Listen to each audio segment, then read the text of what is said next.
കണ്ടപ്പോഴേ നമുക്കറിയാം മസ്താനി ഇന്ന് എത്തും എന്നുള്ളത്. പുറത്ത് നമ്മൾ കുറച്ചധികം വൈറൽ വീഡിയോസ് കണ്ടിരുന്നു മസ്താനിയുടെ ഫ്ലൈറ്റ് ലേറ്റ് ആയി എന്നുള്ളത്. അതുകൊണ്ടാണ് മസ്താനിയും ലേറ്റ് ആയി പോയത്. എനിവേ മസ്താനി കയറിയിട്ടുണ്ട്. ആ ഒരു പാട്ടിനനുസരിച്ച് ഇത് ആരുടെ വരുന്നത് എന്നൊക്കെ പറഞ്ഞ് സരിക അങ്ങോട്ട് ചെന്നതാണ്. മസ്താനിയാണെന്ന് കണ്ടപ്പോഴത്തേക്കും ചുമ്മാ ഒരു ഹായ് ബൈ ഒക്കെ പറഞ്ഞിട്ട് സരിക ഉൾപ്പെടെ ഈ ബിഗ് ബോസ് ഹൗസിൽ മസ്താനിയുമായിട്ട് യാതൊരു നേരിട്ടൊരു കണക്ഷനും ഇല്ലാത്തവർ ഉൾപ്പെടെ ഒന്ന് ഉൾവലിഞ്ഞു. നെവിൻ പക്ഷേ മസ്താനിയെ പിടിച്ചോണ്ട് പോയി. എന്തിന് നമുക്ക് നോക്കാം. അപ്പോൾ സീരിയൽ ഗ്രാൻഡ് ഫസ്റ്റ് ടൈം കാണുകയാണെങ്കിൽ ഉറപ്പായിട്ടും ചാനൽ ഒന്ന് സബ്സ്ക്രൈബ് ചെയ്യുക. ശരിക്കും നെവിൻ ഒരു കൺസിഡറേഷൻ കൊടുത്തു എന്നുള്ള കാര്യം സത്യമാണ്. നെവിന് മസ്താനി ഇവിടെ ഉണ്ടായിരുന്ന സമയത്തെ ആ ഒരു ഇഷ്ടം ഉണ്ടായിരുന്നു. മസ്താനിയെ ഒരിക്കലും നെവിൻ നെഗ്ലക്ട് ചെയ്തിട്ടില്ല. അതേപോലെ തന്നെ മസ്താനിയും നെവിന്റെ കൂടെ നടന്ന് അകത്തേക്ക് കയറി.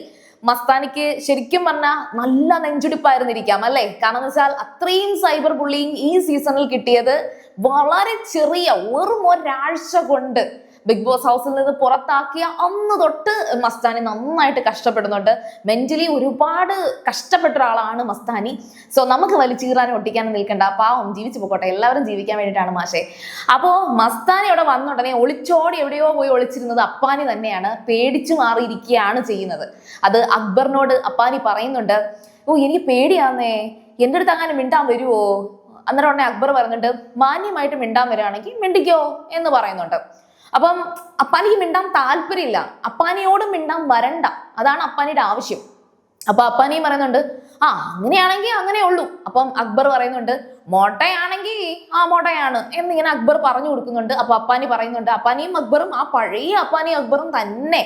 എനിക്ക് അതങ്ങ് ഭയങ്കരമായിട്ട് ഇഷ്ടപ്പെട്ടു. രണ്ടുപേരും എവിടെങ്കിലും ഒക്കെ ഒരു ബീൻ ബാഗിൽ പോയിരുന്ന് ഇങ്ങനെ ഓരോരുത്തരെ കുറിച്ച് ഇങ്ങനെ അനലൈസ് ചെയ്ത് ഓരോന്ന് പറഞ്ഞ് നല്ല രസമായിരുന്നു. ശരിക്കും പറഞ്ഞാൽ വലിയ മീൻസ് അതൊന്നും നടക്കത്തൊന്നും ഇല്ലായിരുന്നു.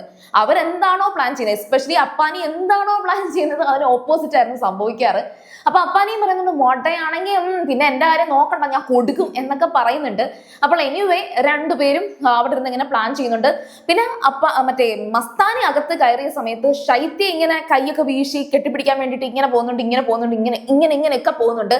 പക്ഷേ മസ്താനി കറക്റ്റ് ശൈത്യയെ കണ്ടു, എന്നിട്ട് ഒഴിഞ്ഞു മാറി ബാക്കി ഷനവാസിക്ക എന്നൊക്കെ പറഞ്ഞിട്ട് എല്ലാവരുടെ അടുത്തും പോവുകയാണ് മസ്താനി ചെയ്തത്.